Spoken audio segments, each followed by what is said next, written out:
히브리서 10장 12절 이하 22절의 말씀입니다.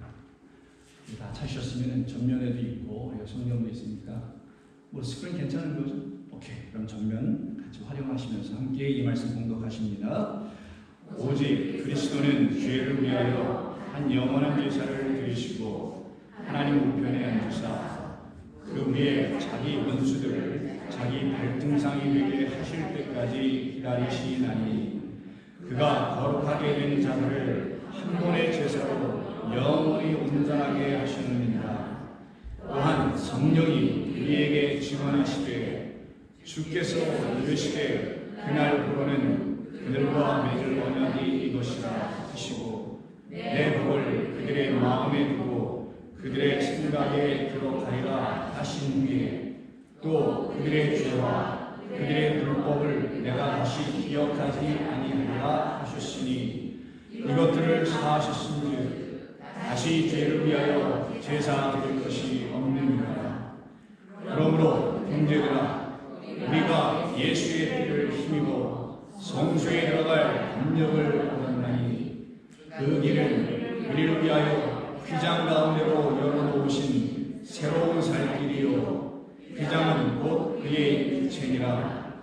또 하나님의 집 다스리는 큰 제사장이 계시니 우리가 마음의 뿌림을 받아 악한 양심으로부터 벗어나고 몸은 맑은 물로 씻음을 받았으니 참 마음과 온전한 믿음으로 하나님께 나아가자. 아멘. 잠깐 기도합니다. 주님 고맙습니다. 저희들에게 우리 새해 첫 주일을 허락해 주시고 이 시간을 통해서 하나님의 말씀을 들을 수 있는 이 특권과 영광을 얻게 하시니 감사합니다.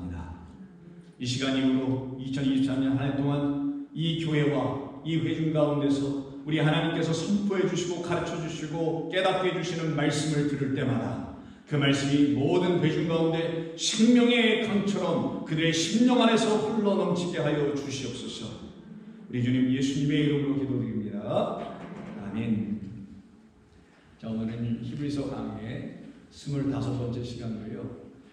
대제사장 멜기세덱 그리스도라는 이 시리즈 말씀 중에 오늘은 마지막 시간, 네 번째 시간으로 새로운 살길, 새로운 살길이라는 제목으로 하나님의 말씀 같이 나누며 하나님의 크신 은혜를 나누는 시간 되기를 바랍니다. 여러분 지난 세 주에 걸쳐서 우리 대제사장 멜기세덱 한 번도 빠지지 않고 잘 들으셨습니까?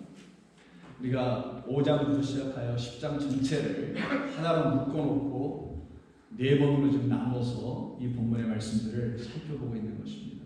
오늘은 그 5장부터 10장에 걸쳐져 있는 말씀을 나누어서 보는 그런 과정과 절차의 마지막 시간에 해당됩니다. 아마 이 시간 이후로 또 어떤 부분의 설교에서 말씀에서 여러분들이 대제사장 멜기세덱 혹시 들으실 수 있는 기회가 있을 수 있겠습니다만 일단 오늘로 이 말씀은 마감을 하게 될 것이라고 봅니다. 오늘 특별히 이 말씀의 뜻이 무엇인지를 여러분 마음 깊이 깨닫고 또 깨닫는 그런 복된 시간이 되었으면 하는 마음으로 여러분과 함께 이 말씀을 나눕니다. 새로운 살길입니다. 저에게 우리 주님은 생명입니다. 저에게는 그 이상의 생명이라는 건 있지 않습니다. 저도 부모이기 때문에 자식이 있습니다. 그러나 그 자식도 저에게 생명은 아닙니다. 저에게 생명을 줄 수 없기 때문에 생명이 아닙니다. 제가 또한 그에게 제가 낳긴 했지만 생명을 줄 수 없습니다. 자식이지만 사랑하는 사람이지만 제가 할 수 있는 게 없습니다. 그래서 하나님은 우리에게 모두 동일하게 말씀하시는 것이겠죠. 바로 이렇게 말씀하실 것입니다. 너에게 내가 생명인 것을 아느냐. 그것을 여러분이 깨달아 알게 된다면 그 하나님을 여러분의 사랑하는 사람에게 전하지 않을 수 없을 것입니다. 너는 니대로 자라나서 예수 믿고 와라. 이럴 수 없을 겁니다. 다시 말씀드립니다. 저에게 우리 주 예수 그리스도는 생명이십니다. 그 생명을 저는 받았기에 그 생명을 대체할 수 있는 다른 어떤 것이 저에겐 없습니다. 어떤 것을 들고 와서 저를 설득한다 할지라도 저에게는 아무런 의미가 없는 것들에 불과합니다. 저는 오직 살아계신 하나님과 그가 우리에게 보내주신 그리스도 예수라는 하나님의 말씀과 이 모든 구원의 섭리를 깨닫게 하시는 하나님이라는 그 영성령으로 말미암아 하루하루 주어진 삶을 살아가는 사람일 뿐입니다. 바라건대 우리 사랑하는 좋은 교회 성도님 여러분들도 여러분에게 우리 주 예수 그리스도께서 참 생명이 되시기를 바랍니다. 그 무엇과도 그 어느 것과도 바꿀 수도 비교할 수도 견줄 수도 없는 단 유일한 단 하나의 생명을 여러분 꼭 받고 가지시고 누리시고 살아가셔야 합니다.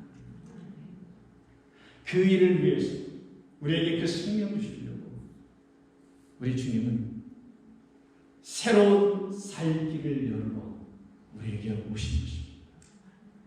그분을 대제사장 멜기세덱이라고 하는 것입니다. 저와 여러분 모두에게 공평하게 누구에게 다 주시려고 오신 하나님의 아들이십니다. 이 아들이 이 땅에 오셔서 하시는 일이 무엇인가? 이 일을 하신 겁니다. 그게 오늘 본문의 첫 번째 절 12절입니다. 12절을 보시면 오직 그리스도는 죄를 위하여 영원한 제사를 드리시러 오신 것이다. 이 일을 다 마치시고 하나님 우편에 앉아 계시다.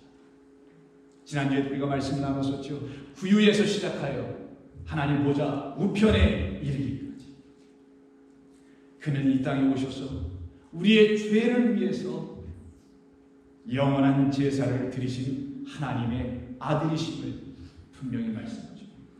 그러면 우리는 궁금한 게 있어요. 도대체 어디에서 제사를 드리셨다는 건가? 제사를 드리려면 제단도 있어야 되고 뭐 성전도 있어야 되고 뭐 있어야 될 거 아니겠어요? 어디서 드리는 건가? 구약 성경에 약간의 지식만 있으면 알게 되는 것입니다. 하나님께서 일찍이 구약을 통하여 이스라엘 백성들에게 제사는 이렇게 드리는 것이라고 정해놓으신 하나님의 법, 율법이 있죠. 그 법에 근거하여 그 지식을 여러분이 갖고 계시면 아 그렇지 제사는 거기서 드리는 게 맞고 제사는 이런 사람들이 드리는 것이지 라고 금방 생각하실 수 있게 됩니다. 성경은 하나도 어렵게 쓰여지지 않았습니다. 성경은 모두에게 다 읽혀질 수 있도록 쓰여졌다는 걸 꼭 기억하시기 바랍니다. 그럼 예수님께서 제사를 드리셨다라고 하면 그가 누가 되셨다는 거예요? 제사장이 되셨다는 거예요. 그래서 그의 이름을 제사장이라고 합니다. 그럼 그는 어디서 제사를 드리나? 그 앞에 장 9장에 가서 보시면 9장 7절에 이렇게 말씀합니다. 오직 둘째 장막은 대제사장이 홀로 1년에 한 번만 들어가게 하였다라고 하시죠. 일반 모든 제사장들은 매일매일 들어가는 곳이 있어요. 그곳을 성소라고 합니다. 그러나 1년에 딱 한 번만 그 모든 제사장들을 대표하는 대제사장이라는 한 사람만 그 성소가 아닌 그 성소 휘장 너머에 있는 휘장으로 성소와 지성소를 구분해 놓은 거 아시잖아요. 그 너머로 1년에 딱 한 번 들어갑니다. 그걸 대속죄일이라고 하죠. 히브리 사람들이 유대 사람들은 이곳에 있는 유대인들은 지금도 그 대속죄일을 지킵니다. 지금 하누카 시즌이 막 지났죠. 하누카는 빛이 시작됐다는 뜻으로 그들이 지내는 절기입니다. 공교롭게도 그것이 기독교의 성탄절 그쯤에 함께 이루어지고 있죠. 그러나 그들에게 더 중요한 건 욤 키프르라는 게 있습니다. 그게 바로 대속죄일. 욤, 데이, 날이라는 뜻이고 키프르는 용서하다, 속죄하다라는 뜻입니다. 속죄의 날이라는 거예요. 그날 하루, 1년에 딱 한 달 정한 그날은 대제사장만 유일하게 단 한 번만 들어가는 거예요. 그리고 그 사람만 들어가는 곳이 어디냐? 본문에서 둘째 장막이라고 말하는 둘째 장막은 대제사장이 홀로 1년에 한 번 들어가되 자기와 백성의 허물을 위하여 드리는 제사를 드리는데 뭘로 드리냐? 염소와 송아지를 잡아서 그 피로 드리죠. 하나님이 정하십니다. 이렇게 피로 드려야 어떻게 돼요? 그들의 죄가 용서된다고 하나님이 정해 놓으셨단 말이에요. 그래서 이들이 피로 제사를 드렸던 거예요. 피 없이는 제사가 될 수 없는 겁니다. 그때 드리는 제물을 어린 양으로 드립니다. 그래서 어린 양은 그 대속죄가 드리는 거기 때문에 일반 양이나 염소나 소는 다른 어떤 절기나 다른 제사용으로 사용되지만 어린 양은 그날 모든 백성의 죄를 사해주는 단 한 번의 사용, 그날을 대속죄라고 합니다. The Day of Atonement이라고 합니다. 근데 피로 드리긴 하는데 염소와 송아지와 양의 피로 할 것인가? 아니면 무슨 피로 해야지 이 죄가 용서받는 것인가? 이것을 우리 하나님은 알려주시고 미리 염소와 송아지의 피로 드리게 하신 것이었으나 그것으로는 용서받을 수가 없다. 그러면 여러분들은 물어봐야 됩니다. 아니 법은 그렇게 정해놓고 그렇게 하라고 하시고 왜 그걸로는 안 되는 거예요? 그렇게 묻고 하나님 앞에서 그 답을 들어야 되는 거예요.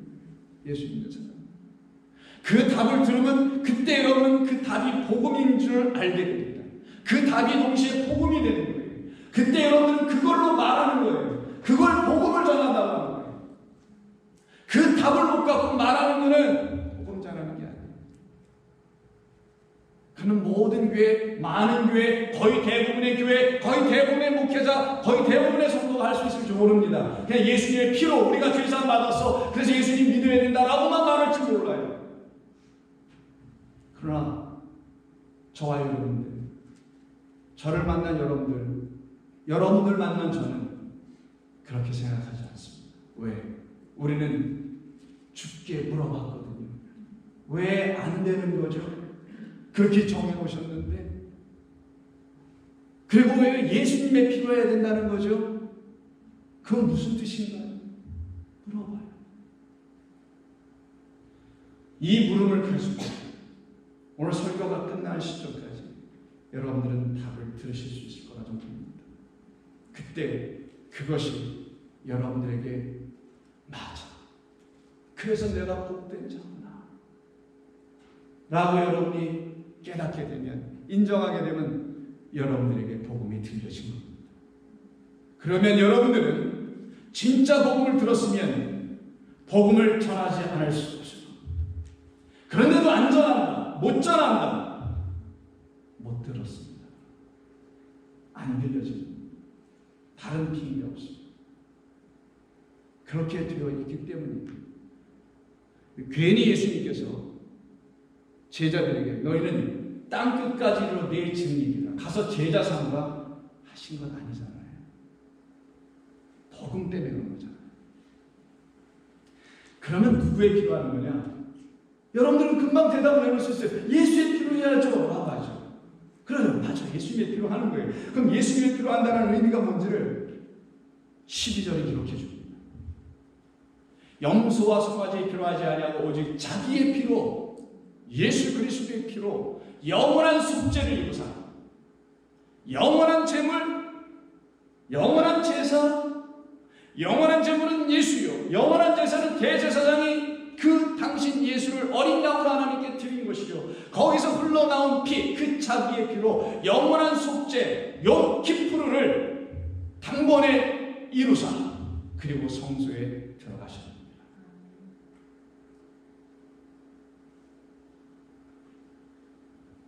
그럼 왜 이렇게 하실 수밖에 없는 것인가? 율법에 그렇게 써 있는데 왜 동물은 희생제물로 드리라고 명령하신 하나님도 어디 가시고 갑자기 예수도 왜 이렇게 말씀하시는 이유가 무엇이면 저렇게 하실 수밖에 없는 이유는 또 무엇이냐? 하실 수밖에 없다는 하나님의 마음을 알아야 된다는 거예요. 하나님께서 간절히 우리를 향해서 갖고 계신 마음이 있다는 거예요. 왜 그러냐? 첫 번째 행하게 한 율법으로 드리는 제사를 통하여 깨달았어야 하는데 못 깨닫고 있어. 뭘 깨달았어야 되죠? 어찌 염소의 피가 나의 죄를 사할 수 있습니까, 주님? 어떻게 그 피가 나를 용서할 수 있습니까? How can that blood of lamb or goat or bull forgive my sins? 이게 어떻게 됩니까? 라고 묻는 모든 성도들에게 그래, 내가 왜 이렇게 할 수밖에 없는지 그 이유를 알려줄게. 이거를 전해주는 거예요. 그게 성경의 이야기입니다. 그런데 지금의 교회는 제가 여러 곳을 다녀봐도 여러 복음 전도자를 만나봐도 이렇게 얘기하려고 하는 분들이 있는지는 모르겠어요. 직접 여기 안에 가서 모릅니다, 사실. 상관없습니다. 우리는 그분들이 누구인지 알 필요가 없어요. 그것은 우리의 관심사가 아니기 때문입니다. 우리의 관심사는 단 하나. 왜 이렇게 하실 수밖에 없으신 것인가? 왜 당신 아들의 피로, 예수의 피로 이렇게 하실 수밖에 없는 것인가? 이 뜻을 분명히 알아야 합니다. 그래서 10장 11절에서 이렇게 대답해 주는 거예요. 제사장마다 매일 서서 섬기며 자주 같은 제사를 드리지 않느냐? 1년에 한 번 대제사장이 들어가는 뿐만 아니라 매일매일 아침 저녁으로 2번씩 제사를 제물을 드리지 않더니 그렇게 드리되 이 제사, 그렇게 드린 이 동물 희생 제사는 언제나 죄를 없게 하지 못하지 않더냐? 그렇게 너희들이 동물을 들고 와서 제사 앞에 놓고서 제물로 드려서 했다 할지라도 너의 마음의 죄가 해결되었더냐? 그럼 왜 못하는 건가? 죄는 동물의 피로 씻겨지는 게 아니기 때문인 거예요. 오늘 이와 같은 설교를 아마 처음 들어보시는 분들이 많으실 거라 생각합니다. 아니면 모두가 다 처음 들을지도 몰라요. 우리 다시 태어납시다. 동물의 피는 우리의 죄를 용서할 수 없습니다. 오직 그 피만 용서하는 거예요. 왜 그런지 아세요? 그 피는 우리에게 생명을 주는 피이기 때문에. 동물의 피는 우리에게 생명을 줘요. 여러분 쉽게 얘기하고 우리 의사 선생님 계십니까? 여러분 사고 나서 교통사고는 잘리고 막 그러고 전쟁에서 총을 맞았는데 여러분 블러드를 받아야 돼요. 아무리 피가 없어도 동물, 돼지 피 갖다 줄 거예요? 소피 갖다 줄 겁니까? 안 되게 돼 있어요. 그것만 생각해봐요. 생명은 그교에서 오지 않아요. 나한테 죽어가는 나를 살릴 수 있는 피는 거기서 오지 않아요. 그것만 봐도 이해가 돼요. 그러나 더 나아가서 나에게 참된 생명을 주고 있다고 하신 예수의 피는 어떤 피냐? 그 피가 물이기 때문에 그러는 거예요. 그 피가 성령이기 때문에 그러는 거예요. 그래서 요한일서에서 사도 요한은 이걸 깨달아 알게 된 거예요. 누구로? 성령으로 알게 된 거예요. 물, 피, 성령 이 셋의 합은 그 피, 예수의 피가 내 안에서 지금 흘러가고 있는 물이구나. 하늘에서 나에게 쏟아져 들어와야 될 pouring out 해줘야 될 성령이구나. 우리 장로님 기도할 때 그렇게 하셨잖아요. 이 회중에게 pouring 해달라고. 그렇게 내게 들어와야 될 피, 그 피를 물이라고 하고 성령이라고 하는 거예요. 그거를 하나님의 말씀이라고 하는 겁니다. 그래서 그가 우리에게 말씀되어 오셨다고 하는 거예요. Word became flesh. 뒤집어 보면 flesh가 우리에게 다시 뭐가 되어야 되겠어요? 그러면 word가 되어야 되겠지. 그때 우리는 그 word, 말씀을 듣고 용서받는 거예요. 말씀을 듣는 순간 내 죄가 떠나가는 거예요. 왜 그런지 아십니까? 왜 동물의 피로 안 되는지 아십니까?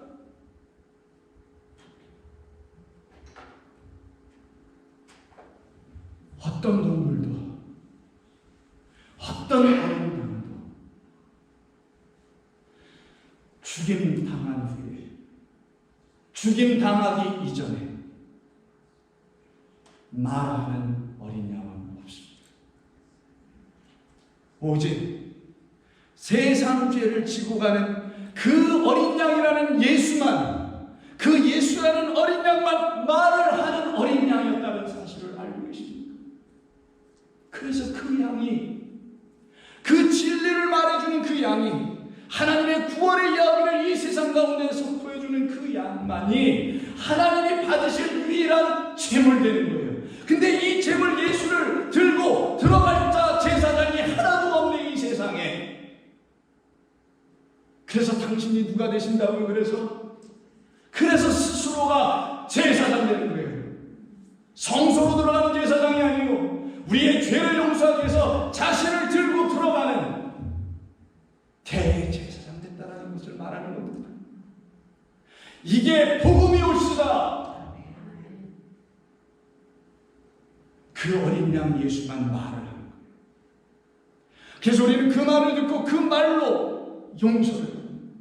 여러분들이 회개해서 용서받는 게 아니랍니다. 뭐 종교가 말하고 뭐 교단이 말하는 것처럼 고해성사에서 되는 게 아니랍니다. 뭐 교단이 말하는 참회기도의 시간을 예배 순서 가운데 넣어서 되는 게 아니랍니다. 회개라는 건 나를 용서할 수 있는 그분 앞으로 돌아가는 것만 하는 걸 회개라고 하는 거예요. 그거는 우리에게 용서를 주는 방법이 아니에요.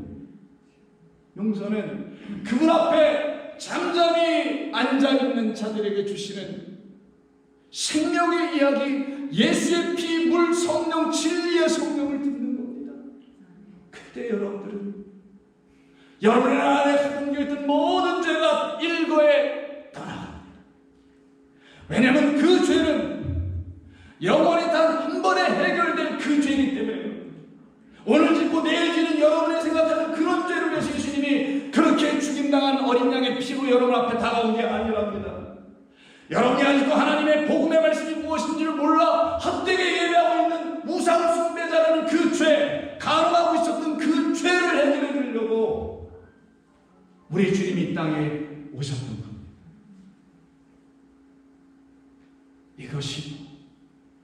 이것이 우리는 이것을 듣는 사람입니다. 그래서 저에게 그리스도 예수는 생명이라고 말씀드렸던 겁니다. 이것을 깨달아 알게 될 때 저는 잠을 잘 수가 없습니다. 어젯밤에 저희 동네는 불이 나갔어요. 비바람이 시간 10시에 불이 확 나가버리더라고요. 10시에 블랙아웃이라고 하죠, 영어로는. 불이 들어와야 설교 준비를 할 텐데 설교 준비를 하다가 불이 나가버려가지고 When I was writing my sermon, we had a blackout last night at around 10. I checked it out, 10 minutes, 1 hour, 2 hours. Oh my goodness, it's not gonna come back soon. 계속 잠을 잘 수가 없어요. 누워있는데 이불도 못 들어가고 이불 위에서 누워있는데 계속 스위치를 친다는 거예요. 근데 잠깐 눈이 잠깐 했었어요. 길게 앉았어요. 뭐가 번쩍해. 불이 들어왔어요. 시간을 보니 Oh my goodness, 6 in the morning. 8시간 내내. 처음에는 제가 촛불을 켜고 성경을 읽기 시작했습니다. 촛불을 켜고 있긴 했는데 참 저도 여기 현대 문화에 익숙해져서 그런지 또 뭐지 컴퓨터로 들여다봐야 되거든요. 볼 수 없어요. 근데 그때 촛불을 켜고 희미하게 잘 보이지도 않는 글자를 눈을 크게 뜨고 바라보는 그 순간 저는 이 하나님의 말씀, 이 말씀을 음성으로 들었습니다. 그래서 그 유명한 노래 가서 촛불을 끄지 마, 키지 마고요. 조용필의 뭐 있잖아요. 아니에요. 제가 그쪽에서 발을 댄 적을 되겠죠.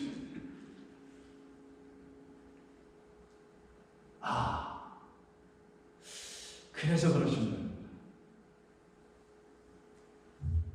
가인의 동생 아벨이 어린 양을 제물로 드리고 그 가인에게 돌에 맞아 죽습니다. 그리고 그가 땅에 묻어버리죠. 근데 하나님이 가인에게 찾아와서 내 동생 아벨이 어디 있냐 슬쩍 물어보셨는데 가인이 살짝 피합니다. 제가 보고 내 동생을 지키는답니까? 걔가 지금 어딘지 잘 모르겠어요. 시치미를 뚝 댑니다. 그때 시치미를 그렇게 뚝 떼고 있는 그 가인에게 말하십니다. 창세기 4장 10절인데 제가 들려드릴게요. 들어보세요. 이르시되 네가 무엇을 하였느냐? 내 아우의 핏소리가, 무슨 소리가? 피의 소리가 땅에서부터 내게 호소하고 있도다. 부르짖고 있도다. 피가 소리를 내던가요? 예수라는 어린 양 그 피, 그가 흘린 피, 그라는 어린 양만이 소리를 낸다라는 말씀. 무슨 소리를? 저와 여러분을 구원하셨다라는, 구원하러 오셨다라는, 그의 피 생명 있는 말씀으로 우리를 구원하시고 용서하러 오셨다는 그 핏소리가 지금 나에게 호소되는데 너 가인을 그거 못 듣고 있느냐? 이 시대에 예수 믿는 사람들이요, 예수의 피가 여러분에게 생명의 말씀을 선포하고 전해주는 그 어린 양, 세상 죄를 두고 어린 양인데 아직도 안 들리던가? 그 핏소리가 지금 나에게는 호소되는데 너희들에게는 호소가 안 되더냐라는 말씀 아닐까요? 그래서 동물의 피, 그는 핏소리를 내지 못하지만 예수라는 하나님의 어린 양의 피는 지금도 소리내어 울부짖습니다. 우리를 사랑하신다. 내게로 돌아오라고. 나만이 너희들의 하나님이라고. 나만이 너희에게 구주여 생명이라고 부르짖습니다. 누구들에게? 살인하지 말라라는 계명을 들은 우리들에게.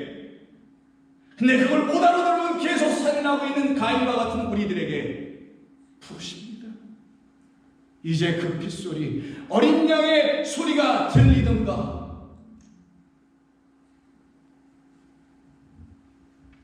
우리는 듣고 있습니다. 우리는 또 들어야 합니다. 그래서 오늘 본문 22절에서 그 핏소리는 우리의 마음 안에서 들릴 터입니다. 제사장들이 피를 받아서 양푼개나 뭐 뿌립니다. 손가락에 묻혀서. 그럼 어디에 뿌려지겠어요? 겉에, 몸에 뿌려지겠지만 예수의 피 곧 말씀이라는 물은, 성령은 우리의 겉에 뿌려지는 게 아니라 마음에 뿌림을 받아 악한 양심으로부터 벗어나고 가인같이 모르쇠에서 완전히 벗어나고 우리와 같이 무지에서 벗어나고 몸은 맑은 물로 씻음을 받았으니 성령은 너희들 안에서 강수처럼 흘러나올 것이라는 말씀입니다. 이제 참마음과 온전한 믿음으로 하나님께 나아가자.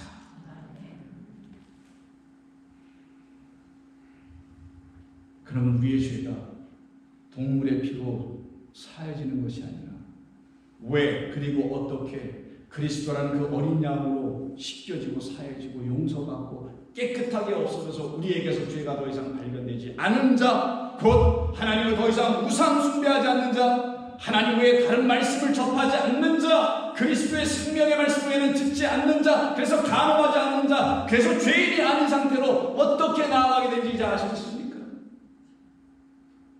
그들이 하나님의 택하심을 받은 백성들입니다.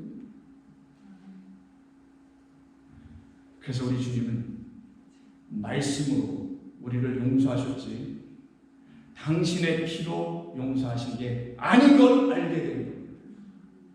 교리와 종교는 그의 피, 예수의 피, blood of Christ, blood of Christ 여기에만 얽매여 있지만 우리 복음으로 하나님의 말씀 듣는 자들, 그 피가 나에게 소리로, 증거로, 말씀으로, 복음으로 호소하고 그걸 듣고 있으니 나는 그의 말씀으로 용서받고 있다는 걸 알게 되는 거예요.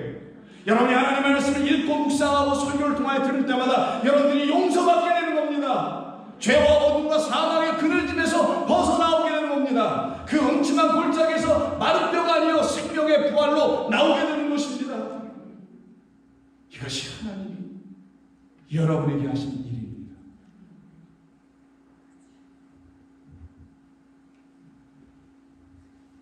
그래서 예수님은 말씀으로 용서하십니다. 여러분 이야기하십니까?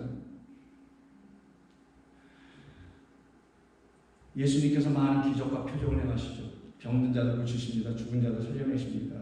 그랬더니만 그 옆에 쫓아다니는 바리새인과 서기관들이 또 오늘은 무슨 퍼포먼스를 해주려나 하고 엿보고 있을 때 마침 한 중풍병자를 어떤 사람들이 들것에 들고 예수께로 옵니다. 그 이야기 아시죠? 근데 너무 사람이 많아. 그 집에 팔 디딜 틈도 없어서 어떻게 해요? 지붕 뜯고 그 중풍병자를 예수님 발 앞에 내려놓게 되는 이야기죠. 그때 그 모습을 보시고 예수님이 하신 말씀을 보는 거예요. 누가복음 5장 20절입니다. 예수께서 그들의 믿음을 보시고 이르시되 이 자 없어요. 이 사람 하면 이 사람이 이신자잖아. 여기 이 자라는 건 this 없어요. 그냥 사람이에요. 굉장히 중요한 말이에요. 제가 농담하는 것 같지만 왜 이게 중요합니까? 이 사람은 this person, that person, or single person밖에 안 되지만 사람 하면 all humanity, 아담이라는 뜻이에요. 아담아, 내 죄사함을 받았느니라. 말로 해버리셨어요. 왜요? 그는 말씀으로 용서하시는 분이니까. 그의 말에는 권세가 있으니까, 그의 말에는 능력이 있으니까, 그의 말에는 진리라는 권세와 생명이라는 능력이 있으니까. 그래서 말씀으로 우리를 지금도 가르치시고 세워나가는 거 아니던 거예요? 죄사함을 받았느니라 라고 하니 거기 있던 사람들이 서기관과 바리새인들이 깜짝 놀라서 생각하기를 이 신성모독하는 자가 누구길래 오직 하나님 외에 누가 능히 죄를 사하겠느냐 라고 얘기해요. 그들의 가르침은 당연하죠. 율법이 이렇게 가르쳤으니까. 하나님의 죄를 사할 수 있는 분이 없다고 배웠으니까. 그때 그런 그들을 향해서 예수님이 하시는 말씀, 예수께서 그들의 생각을 하시고 대답하여 이르시기를 너희 마음에 무슨 생각을 하느냐? 무슨 생각?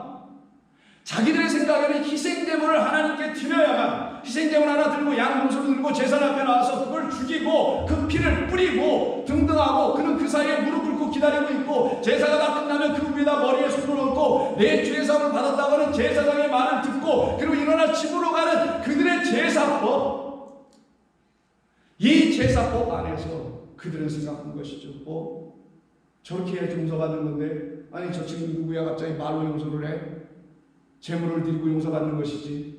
그들이 희생제물을 하나님께 드려야만 죄상을 받을 수 있다는 생각을 하고 있었던 사람들, 이것을 우리 주님이 몰라요? 같은 유대인이 그 종교 안에 있던 사람이 몰라요? 여러분 기독교니까 기독교의 교리가 어떻게 여러분들이 가르치는지 몰라요? 세상 교회들이 어떻게 하고 있는지 모릅니까? 알잖아요. 마찬가지입니다. 다음 주에서 말씀합니다. 내 죄사함을 받았느니라 하는 말과 일어나 걸어가라 하는 말이 어느 것이 쉽겠느냐? 여러분 어떻게 대답하십니까? 절대로 성경 어렵지 않다고 얘기했습니다. 좀 전에 제가 힌트를 말씀드린 것처럼 이들은 유대 제사법에 다 익숙하고 매일매일 제사를 드릴 사람들이죠. 그럼 이들은 제사장에 가서 자기의 죄를 용서받기 위해서 양과 염소를 가지고 가야 되겠죠. 유월절뿐만이 아니라 대속제일 때도 하고 등등등 해야 합니다. 그때 그들이 제사장에게 양 들고 와서 제사장 그 양을 죽여버리고 그 피를 뿌리고 등등등 제사사 의식을 하겠죠. 그때 그는 엎드려 있겠죠. 무릎 꿇고 있겠죠. 그리고 그 제사장이 제사를 다 드린 다음에 하는 말, 내 죄사함을 이제 받았느냐 라고 그가 뭐를 해요? 말을 해요. 그리고 죄사함 됐으니까 계속 있으면 돼야 안 돼요. 이제 집에 가라 라고 말하는 거예요. 그때에 그 제사장이 제사를 드릴 때, 제사장이 바라볼 때 죄사함을 받았다는 말하는 것과 일어나 걸어가라는 말하는 건 그에게 어려우시고요. 둘 다 하나도 안 어려워요. 왜? 그는 법을 충실히 이해하고 있고 그렇게 말하면 되는 것뿐이니까. 그게 뭐가 어려워요? 여기 예배 순서대로 예배드리고 기도하고 뭐 등등등등 절기 행사하고 하는 게 뭐가 어려워요? 그런 게 그건 제일 쉬운 거예요. 하나님의 복음의 말씀을 깨닫는 게 제일 어려운 겁니다. 오늘 생명을 지키기 위해서 목숨을 걸고 전하는 게 제일 어려운 겁니다. 그런 건 제일 쉬운 거예요. 하나도 어렵지 않죠. 근데 예수님은 물어요. 어떤 것이 어렵겠느냐? 왜 부르셨을까요? 예수님에게 지금 찾아온 사람이 누구였었어요?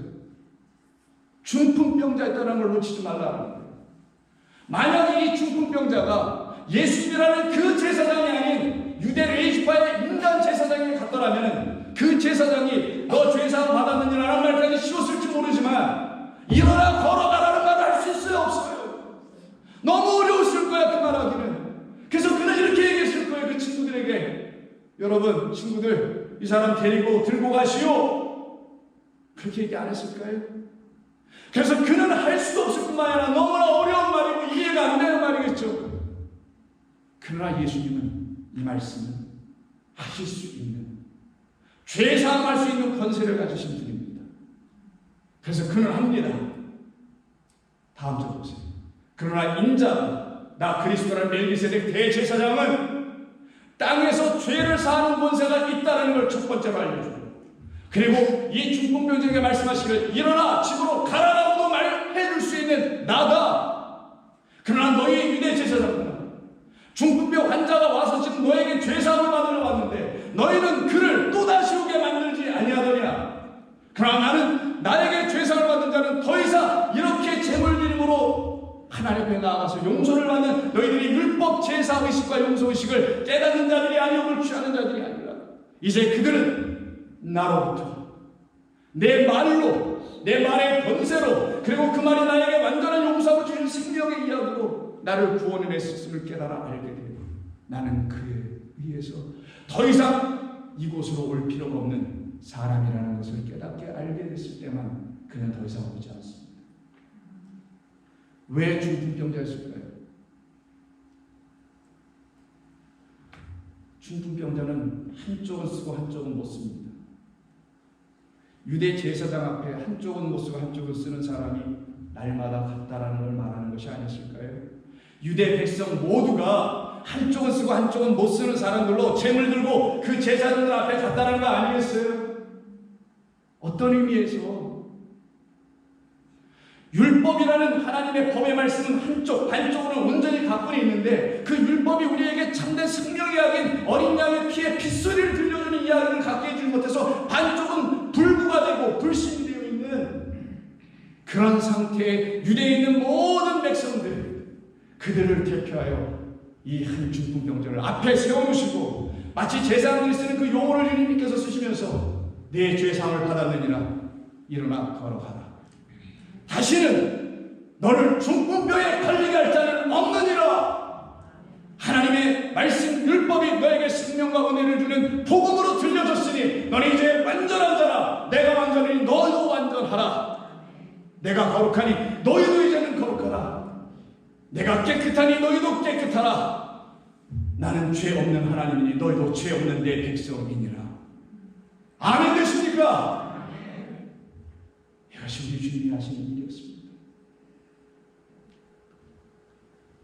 그래서 마지막 25절을 보시면 그 사람이 그들 앞에서 일어나 버립니다. 인간 유대 제사장은 할 수 없는 일을 하나님의 제사장 멜기세덱 그리스도는 하십니다. 여러분에게 하신다는 얘기예요. 제 얘기는. 그리고는 어떤 것을 가지고 일어나 하나님께 영광을 돌려요. 하나님, 어느 유대 제사장도 나에게 이런 일을 해준 적이 없었습니다. 당신만이 You are my Christ and the Son of the living God 라고 말할 수 있는 자 되는 거죠. 그걸 하나님께 영광 돌리는 것이다. 그 어린 양 예수만 말씀하시기 때문이죠. 그래서 다음 절 보시면 히브리서 10장 9절에서 그 후에 말씀하시는 보시옵소서 내가 하나님의 뜻을 행하러 왔나이다 하셨으니 그 첫째 것을 피하시는 둘째 것을 세우려 하시리라. 첫째 것, 하나님이 주신 모든 가르침들을 이제 그리스도에 대해서 깨닫게 되니 나에게서 어떻게 돼요? 떠나가는 거예요. 묶이지 않는 거예요. 그래서 여기 폐한다는 말이 찢어버린다는 그런 폐하다, 없애버리다, destroy, demolish가 아니고 이 말은 아나, 아이래요. 아나, 아이로 세상 받아, take up. 이거를 쓴 그 예수께서 이 땅에 오셔서 이 하나님의 말씀, 깨달아지지 않는 이 문자 말씀을 쥐고, 그리고 여기다가 다시 새로운 것을 우리에게 주시고, 성령을 주시고 그리고는 그 성령으로 하나님의 말씀을 깨닫게 하신 둘째 것을 세우려 하십니다. 다음 절 보십시오. 이 뜻을 따라 예수 그리스도의 몸을 단번에 들이심으로 말미암아 우리가 거룩함을 얻었느니라. 그래서 오늘 19절 이하에서 이렇게 말하는 거예요. 그러므로 형제들아, 우리가 예수의 피를 힘입어 성소에 들어갈 담력을 얻었나니, 이제 피가 뭔지 알겠죠? 생명을 담은 하나님의 말씀입니다. 그걸 우리가 가졌어요. 이제 우리에게 성도님들은 다 가지셔. 하나도 빼놓지 마요. 20절, 그 길은 우리를 위하여 휘장 가운데로 열어놓으신 새로운 살 길이요, 휘장은 그의 육체입니다. 또 하나님의 집 다스리는 큰 제사장이 계시며 우리가 마음의 뿌림을 받아 악한 양식으로부터 벗어나고 몸은 맑은 몸으로 씻음을 받았으니 참 마음과 온전한 믿음으로 하나님께 나아가자. 그래서 히브리서는 말씀드린 5장서부터 10장까지 우리 주 예수 그리스도가 누구신지를 여러분들에게 이렇게 가르쳐 주신 겁니다. 그래서 그것을 믿음으로 영접한 자들은 11장으로 들어가는 거예요. 무슨 장? 믿음장으로 가는 거예요. 여러분들을 믿음장으로 인도하기 위해서 주님은 이렇게 일하시고 계십니다. 기도하겠습니다. 아버지 하나님 고맙습니다.